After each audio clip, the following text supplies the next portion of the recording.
Welcome, my friends, to the Beggars and Brawlers podcast. This is episode number 13, recorded Tuesday, the 23rd of March, 2021. It's still winter in Colorado, but I've got a crackling fire, so I'm feeling good tonight. And, my friends, they warned me. They warned me never to listen to my audiobooks. And then I did.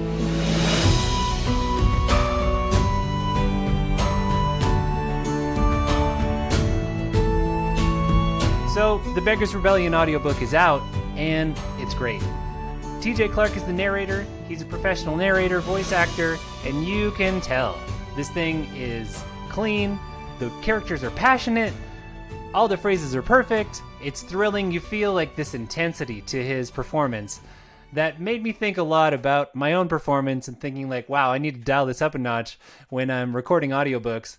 I think it's really well done. And, it's weird when you have a publisher, you don't get to choose the voice. They just say, bang, here's your narrator. I think they made a great choice.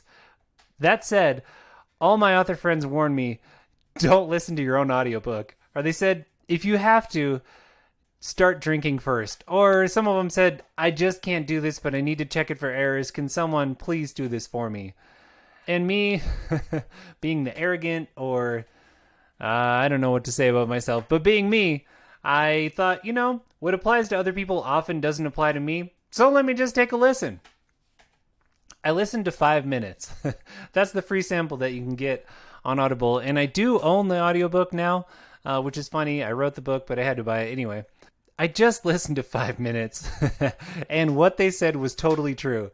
That internal editor that's used to reading words on the page and tinkering a little bit and saying, well, I can change this and that.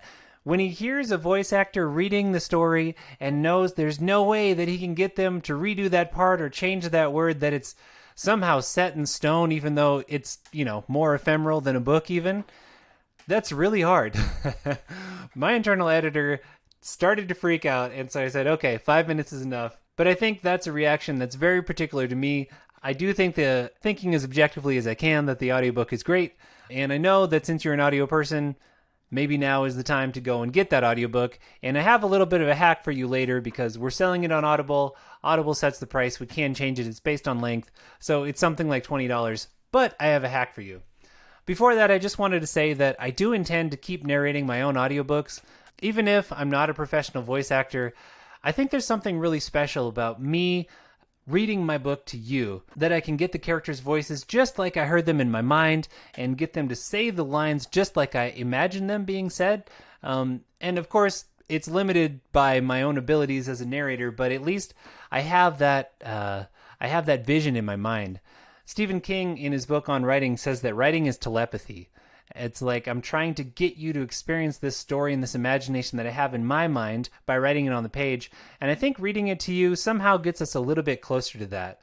Although that you have to listen to this voice reading the stories to you, you also get that voice carrying the original imagination. And that's not to say that, that the way that I imagine the story that I wrote is the best way, and it's definitely not the only way. And I want you to make it your own, but I think there's something special about getting it read to you. Of course, I have all kinds of doubts about my ability as a narrator. I never intended to become an audio narrator.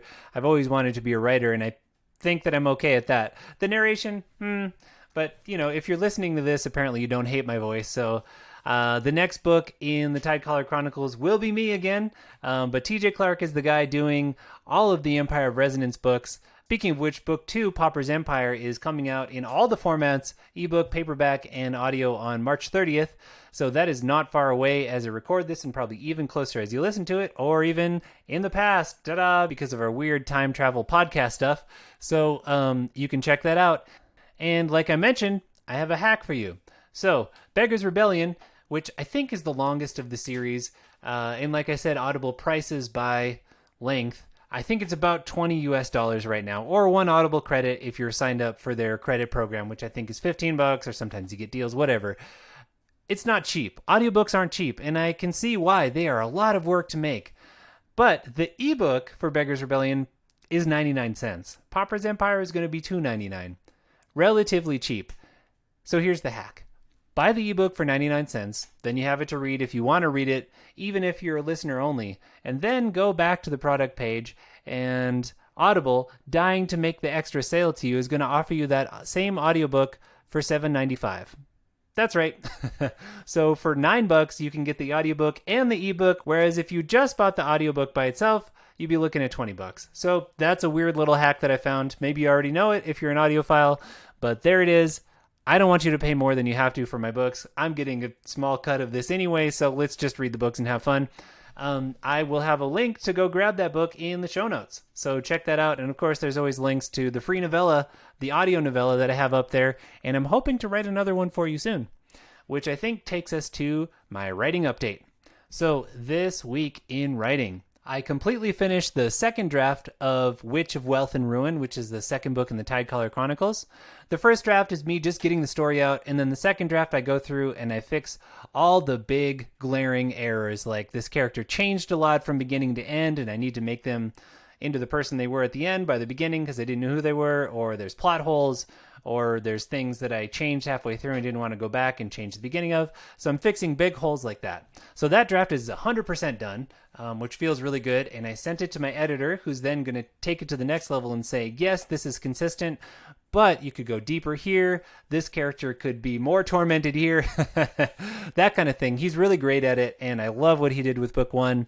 I am sold on the idea of using editors. I've talked elsewhere about what a mistake it was to not do it with my original Empire of Resonance series. It has editors now because it's with a publisher, so those problems are being resolved, but I intend to never cause them again. There's only so much that I can do with my baby because I can only see it in one way. So it's great to have an editor who sees it in a different way, and often a much more critical way, to help me take it to the next level. So that book is getting closer to done. I haven't put up the pre-order yet, but I think it's going to be April 26th. And with any luck, I will have that audiobook for you at the same time. And I am going to price that one much cheaper than Audible prices it, because there's more than one way to bring you an audiobook, and I intend to bring it to you in many ways, possibly even a free one. More on that later, if I take the plunge. So my other writing stuff, the proof for Pauper's Empire, that second book in the Empire of Resonance series that's coming out in just a few days, March 30th, was sent to me, and I looked it over and I approved it. And the narrator found one thing. He said, I think this is an inconsistency. And then we looked at it and looked at book 3, and actually it was just my characters being confused about what was going on. So hopefully you as a reader are not confused. And the last thing I've been working on is the plan for the third and final book in the Tidecaller Chronicles, book 3, which I think we're calling Queen of Blood and Blasphemy. We had a poll on that last week, so if you voted, that's the one that got chosen. Sorry if it wasn't your favorite, but they were one word apart, so hopefully you like it anyway. And ultimately, what is a title? I don't like titles. That's why I polled you, because I hate picking them. So the plan for that third book is 65% done, which is pretty awesome.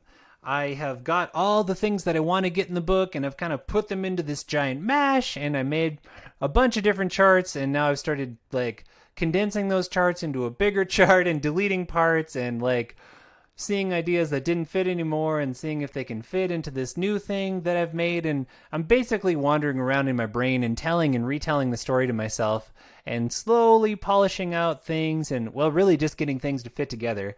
It's a very weird process. Every time it's different.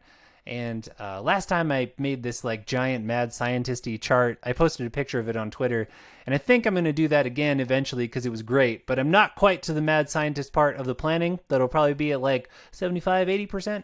So we'll see. And then I usually send my plan to my editor too, because he can look at just the outline and say, this is cool, but here, and here go deeper. So that's awesome. I love planning out that baby before I even create it. Maybe we're stretching this metaphor too far. I think that it's time for me to get back to those strange charts and graphs and creating that master plan for book 3.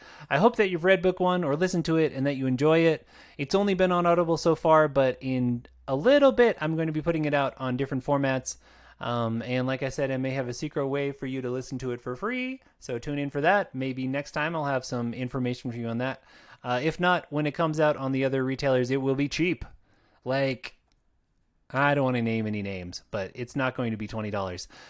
So till then, I hope this podcast finds you well, and you're reading great books or listening to great books and seeing the light at the end of our long winter and our even longer pandemic winter. Thank you, as always, for listening, and read on. For more information on Levi Jacobs and his books, including the award-winning Tidecaller Chronicles, please visit www.levijacobs.com. Or for a free audiobook, only available to podcast listeners, go to www.levijacobs.com/free.